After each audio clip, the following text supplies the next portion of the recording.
recorded. Hello there. Hey there, how are you doing? Honey, I'm doing good. How are you? Oh, just wonderful. Everybody, you know that I'm Arwen of Tarot by Arwen, and I've got a really special guest for you. I've known this gal for 1 or 2 years.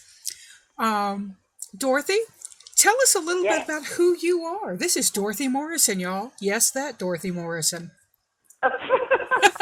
Oh, goodness. Well, let's see. I'm a wicked witch. Yay! Yay. But so are you, Arwen. And I've written 15 books on magic. I also have my own tarot deck called The Whimsical Tarot. I am the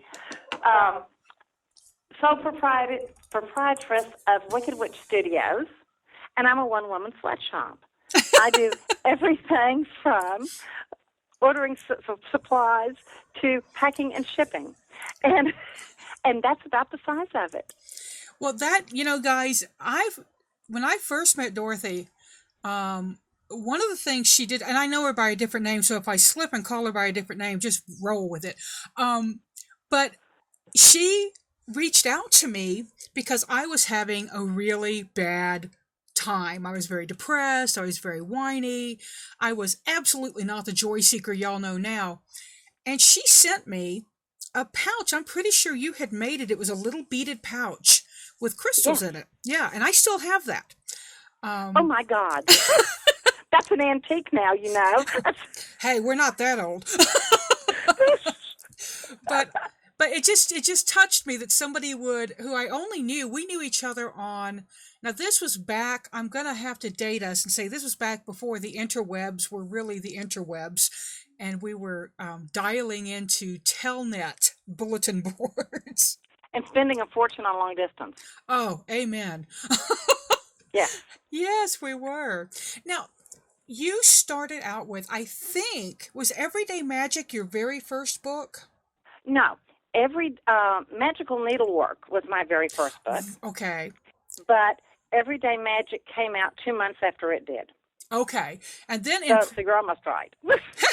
And then In Praise of the Crone, which if y'all do not have that, I don't know if is it still available?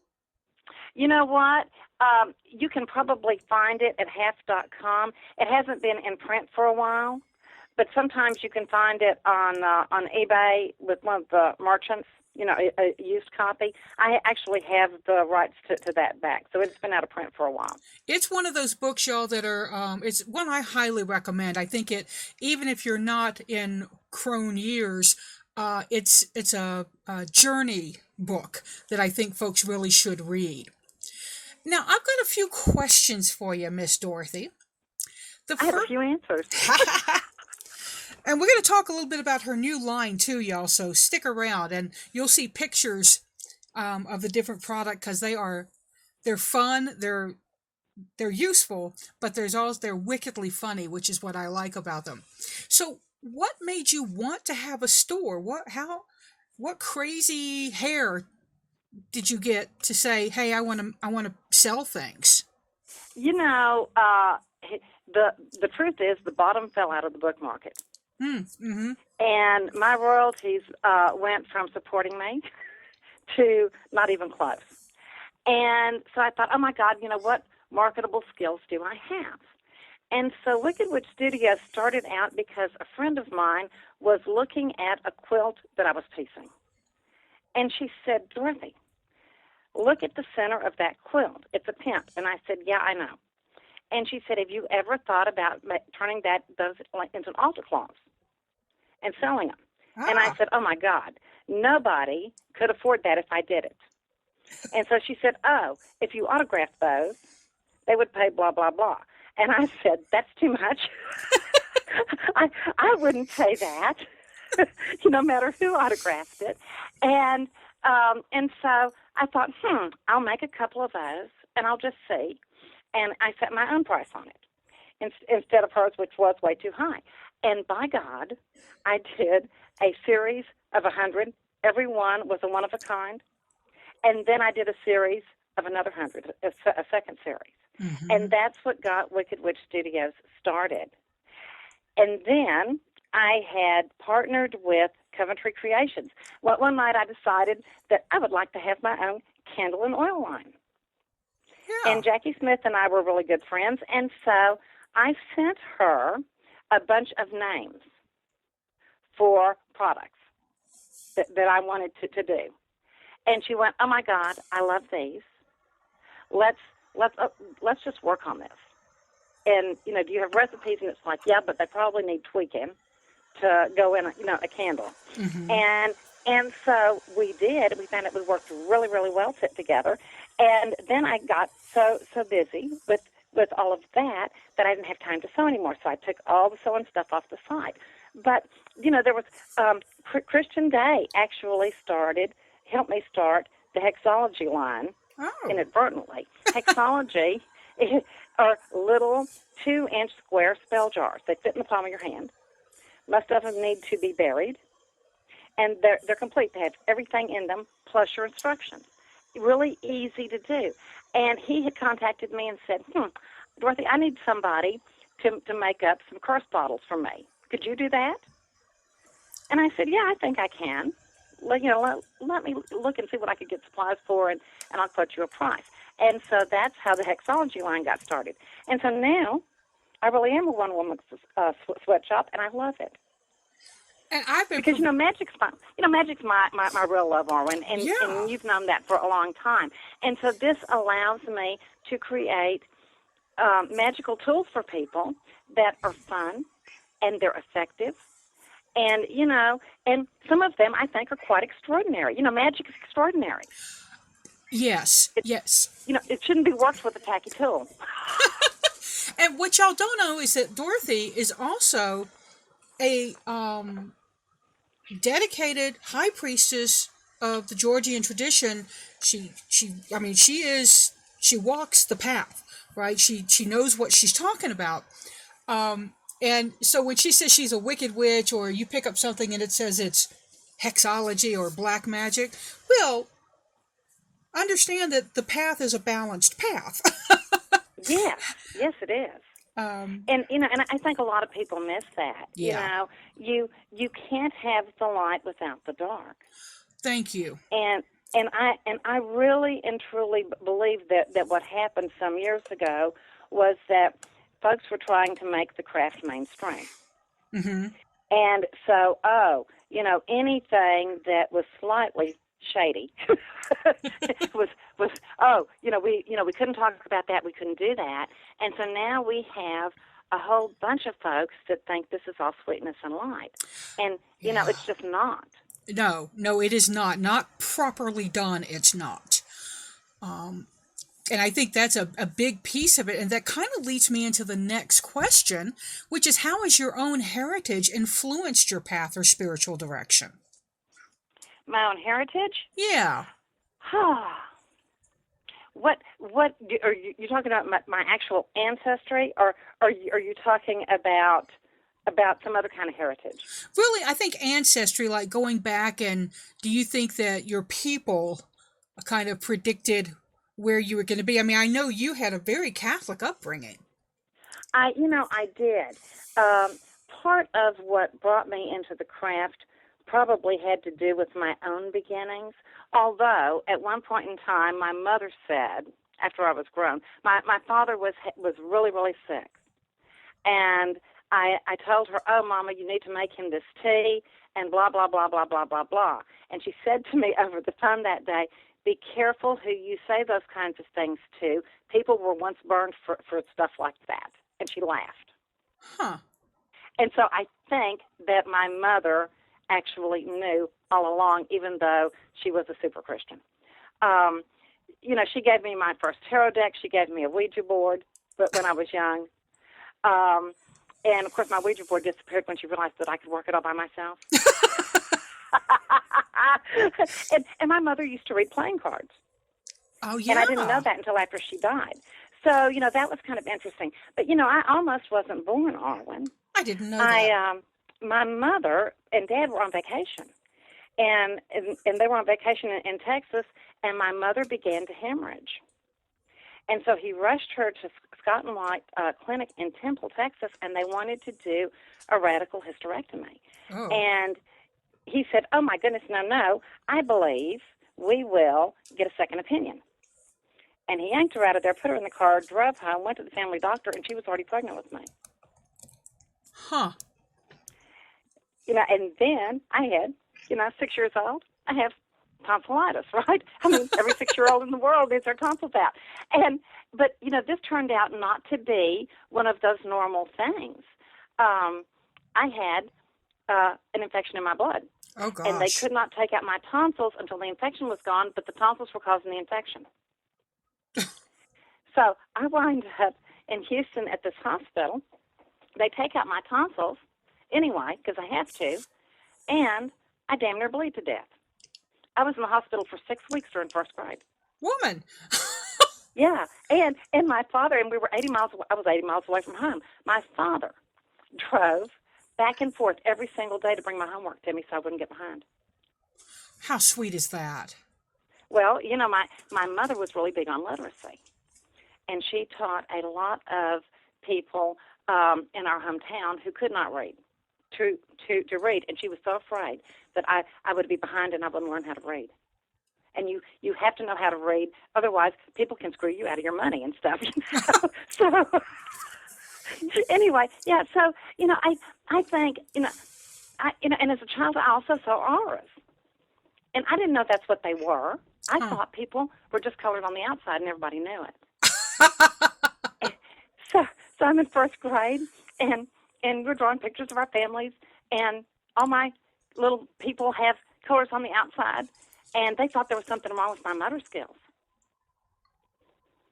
And when I realized they were going to send me to the doctor to find out what was wrong with me, I told my mother that I was just messing with Sister Carol, our first grade teacher. And so she sent me to apologize and we were done, but that was my first clue that people didn't know that everyone was colored on the outside. Right. Now, do you still see auras as easily, or do you think it was easier as a child? I don't. When I was 21, I wound up with a middle ear infection. And after that, I never saw them again. How interesting. And I think it was a defense mechanism for me. I did not know what the colors meant. Right. But there were certain color combinations that scared me. And so that I stayed away from those people. So, I think, it's kind of like raising children. You give them the tools to be responsible adults, and then you let them jump off the cliff. Right. And I think that was the universe's way of kind of doing that to me. It's like, okay, fine. Now, it's time for you to stand on your own 2 feet and figure this out for yourself. Right. Now you have to figure a different way out to find the bad aura people.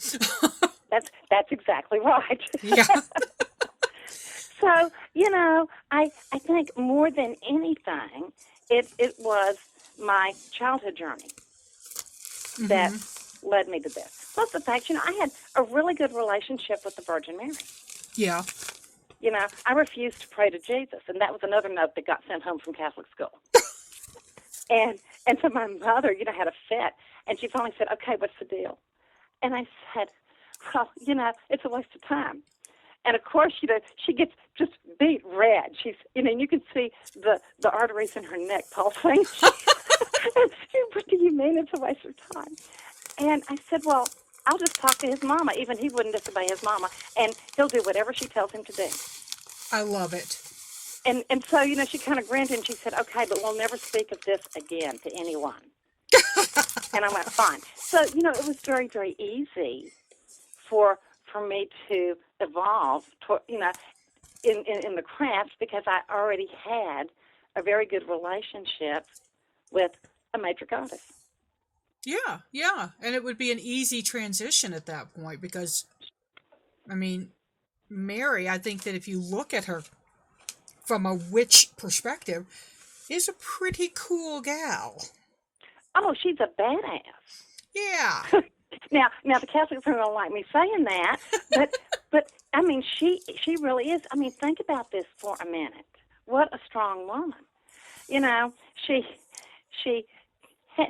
gets this angel appearance thing going on here, and they say, oh, you're pregnant and you're going to give birth to the Son of God. Now she's got to tell her boyfriend Joseph, no, I really wasn't screwing around. Right? Okay, I really am a virgin, and you're going to have to marry me, and we're going to have to do this. And she knows she raises this child. Well, to start with, she has this child in a barn. Okay, not even a really good barn, in the hay. Now, any woman who's given childbirth, that makes their knees hurt to think about that.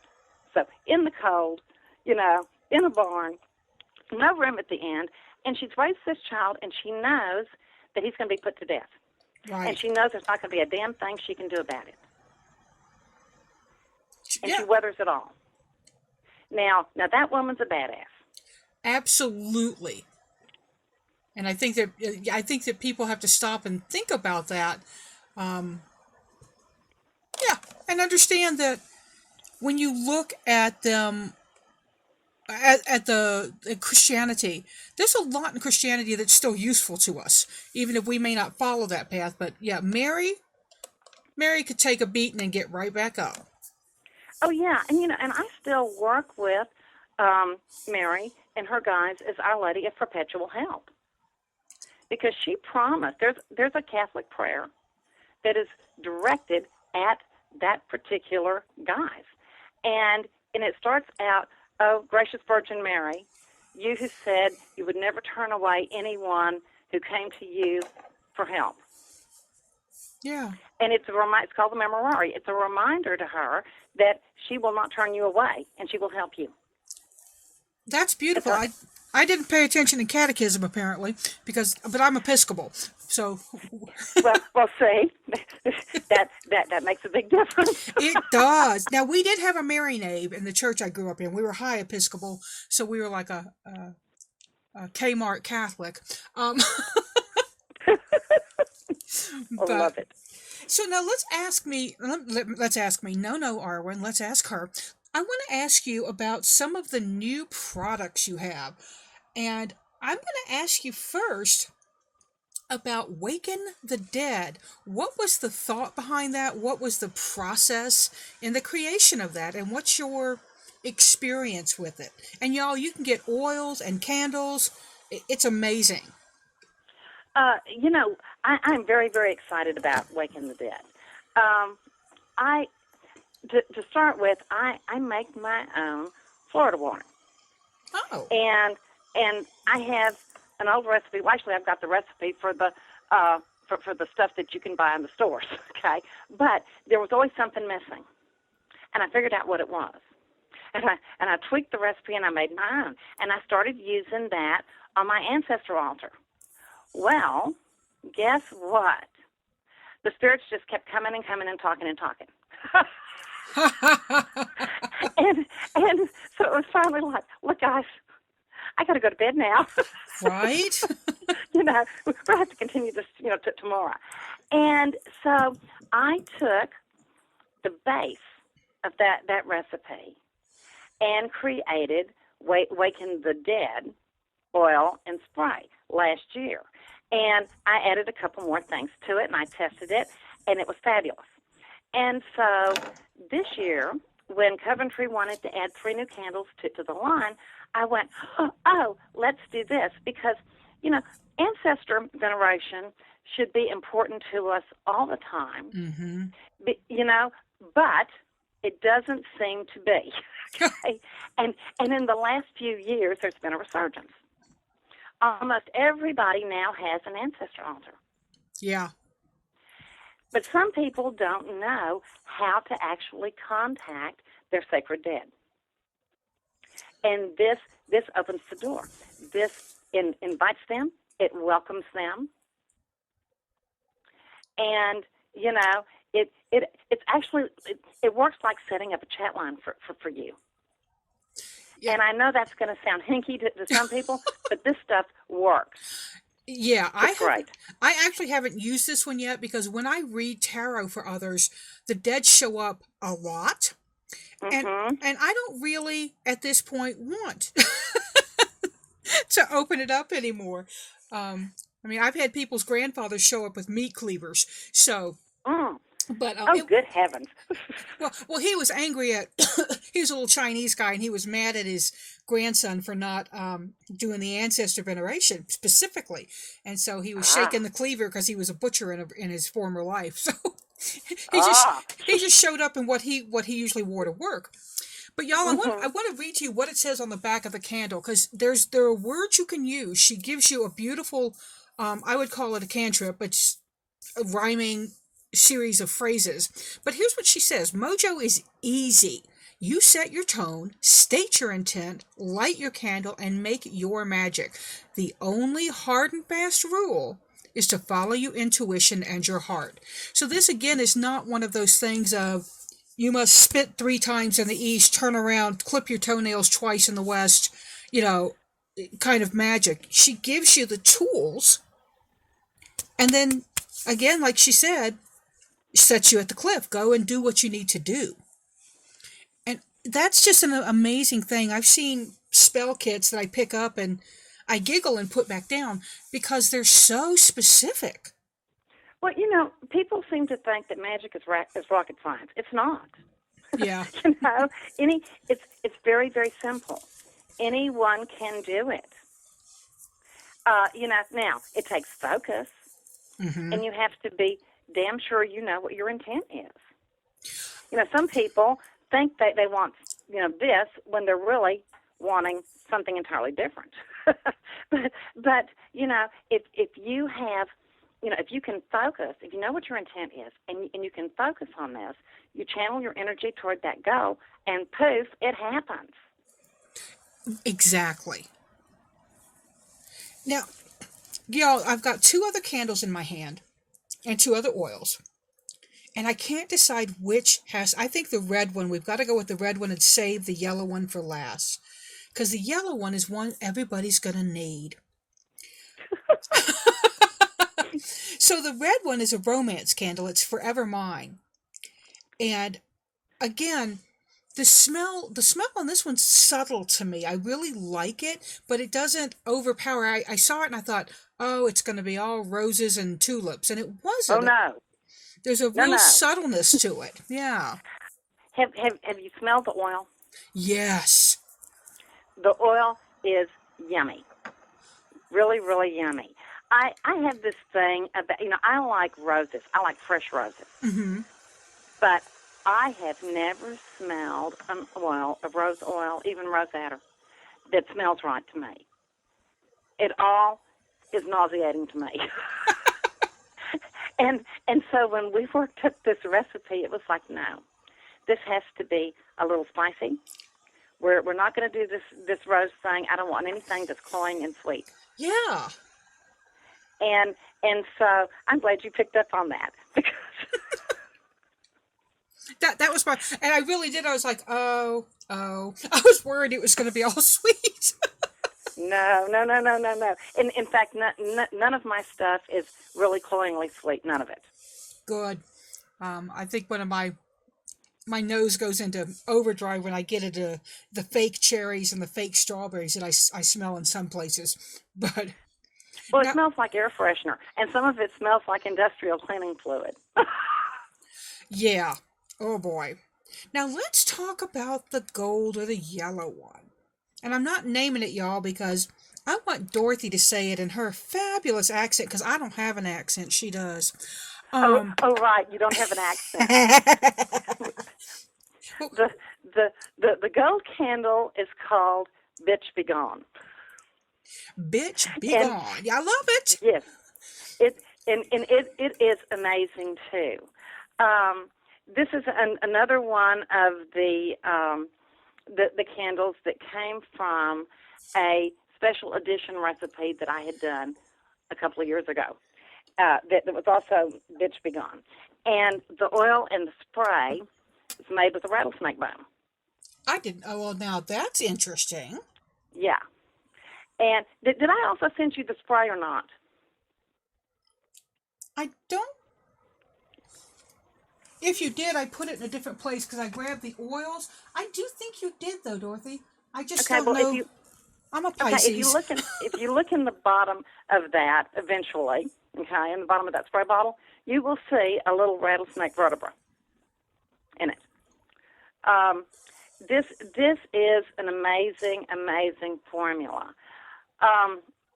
It's a triple action hot foot is what it is. Ah. I started out with a hot foot recipe, which is it's in the Making Tracks candle and oil that's in my normal Wicked Witch Mojo line, Mm-hmm. and I tweaked that. And this is one of those things where you do the candle, you write your target's name on the candle, dress it with the oil, and I mean it's like the next best thing to sending a moving van and packing these people up. It's great. I love it. I don't have anybody in my life right now. I did have an internet troll, but I dealt with them pretty in a verbal slapdown, which I haven't done in a long time. One of the things that I had people do, the spray is great too, because you can simply spray that someplace where this person will walk. Oh, nice. Just If they get step them in gone. Yeah. So it works like hot foot. I have a customer who sells cars for a living, and she was having real difficulty with another car salesman. And he was stealing her customers. Oh, yeah. And she had complained to the general manager, and so on and so forth. And so she wanted to know what to do. And I said, well, do you have an opportunity to go into his cubicle at any point? And she said, yes, as a matter of fact, such and such, he's going to be, on vacation, such and such. And so I said, well, I'm just going to, let's set you up with the oil. And all you have to do is put a little bit on your fingers.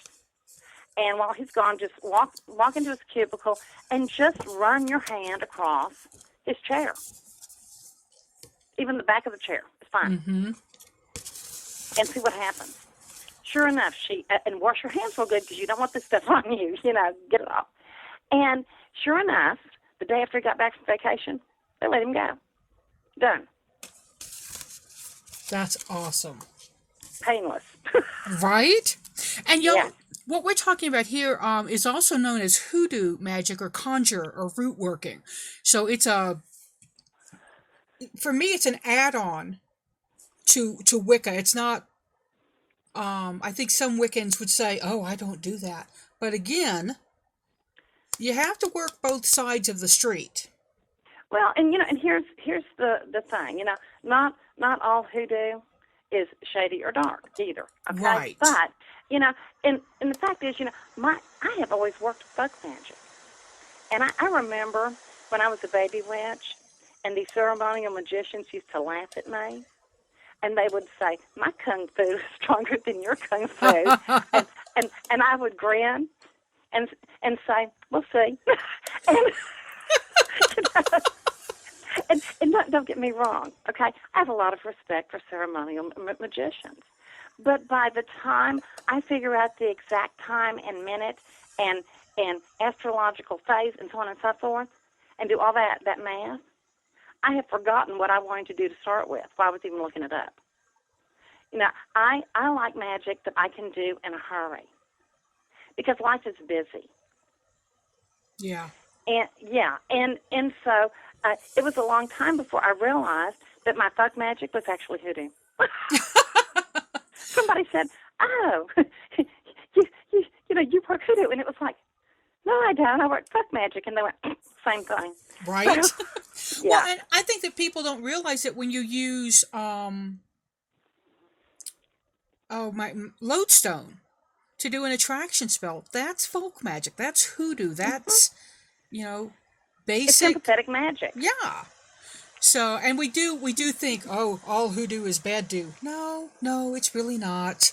And speaking of, let's talk about that last little fun item you sent me with the pointy things in it. Oh, the utterly wicked puppet kit. So I have to know, did you put one together? I have been looking at it and thinking about it, and I am too tempted to use it, so I thought I should wait. While Mercury was still retrograde, I should not make that decision. Well, when I was doing the packaging for this, I had to make one up, so that I could photograph it. And I have had that just sitting on my workstation because because it makes me laugh. Y'all, you need to look at this because, and you'll see a picture of it go by, but it's really, really fabulous. And one of the best things about it is the back comment that says livid, pissed attitude, wall-eyed, hissy fit, and stuffing not included. Which is, Dorothy has one of the best senses of humor going, and you have to really pay attention because she'll zing one in on you. Do you have Scorpio rising or Scorpio moon? Scorpio moon. Okay. I do too. Yes. Yes, honey, I know. Yes, we can be very dangerous. Yeah. But one of the reasons I like to use a sense of humor with both my titles for my products and with my packaging is because magic should be fun. Yes. It is the child within who works the magic. Thank you. Even when you look at the Christian churches and their worship rituals, and because I was raised a Catholic, we'll just go with Catholicism for a moment. Mm-hmm. The Mass, especially the High Mass, it's all based on ceremonial magic. All that pomp and circumstance. Oh yeah. You walk in, you dip your hand in the holy water, you cross yourself, you've just had your ritual bath. There's incense, so there's the air element, you have fire because you have the candles are going, Mm-hmm. You've got the holy water, and you've got the altar, which is your earth element. And, but all that pomp and circumstance appeals to the child within. It does. And that's when I tell people that when I go home, I will happily go back to my Episcopal church with my family because we are we do have the swinging censer of incense and, you genuflect before you get in the pew. There's a lot of ritual involved. Well, there is. And, so I like to enchant the child. Yeah. And the other thing is I think people take themselves way too seriously. And, I remember at one point in time I was getting a second degree in a different tradition, and they sprung it on me. And I did not realize at the time that I was going to have to know their circle casting, which went on forever. I mean forever. I'm talking like a 10-minute one. Oh, it must have been Alexandrian. Sorry. No, it actually wasn't. But anyway. I'm being bad. I trained in a very Alexandrian coven. Okay. Well, anyhow, somebody actually spilled the beans a couple days before. And so I'm trying to memorize this damn thing. And so I get there and I get the altar all set up, and there are all these people there. and I'm standing there, and they think that I'm just grounding and centering. Well, you know what? I'm a double earth. I don't need to ground and center. I already am. I can't remember the first line. And finally, I just shouted out, "Line, please." I love it. And somebody, they all laughed, and somebody gave it to me. And, and that was fine, and I went on and I did it, and it was all good. But, sometimes, there are people who would have just freaked out and not been able to go on with that. Yes. But you have to learn to laugh at yourself. And sometimes you are entertainment for the gods, frequently. Oh, please. You're entertaining them at your own expense. And so... it was all well and fine and good. But, there was another time when I went through an initiation. I've been initiated into several treads over the years. And it was, you had to blindfolded pluck this apple, this flaming apple, out of this apple out of the flames. Okay? Awesome. Well, I have acrylic nails. And I knew exactly where the apple was. But what I said was, if my nails melt, you're fucked. And I don't know if I should have said that on your YouTube channel, but anyway. Yeah, it's okay. I've said worse. But I plucked that apple out, and it was fine. But first there was a gasp, and then there was this twitter of laughter. Yeah. But the gods know who I am. Right. They know who you are, and it's okay. You got to remember you're human. Mm-hmm. So learn not to take yourself too damn seriously here. Yeah, and take your magic seriously, but not yourself. Right. Be intent, but laugh at. I mean, I was in an outside ritual, and our high priestess invoked the triple goddess, and we had 3 of our coven mates dressed as the triple goddess. And as she said trip, the last one as a maiden hit a root and went face down. And she was a Sagittarius high priestess, and she was hysterical. And she, with her hand still in the air, she said, "I didn't mean that literally," and kept on going. So, yeah, but if you cannot laugh in circle, why are you doing it? If you can't, all things in reverence and mirth. So. Yes.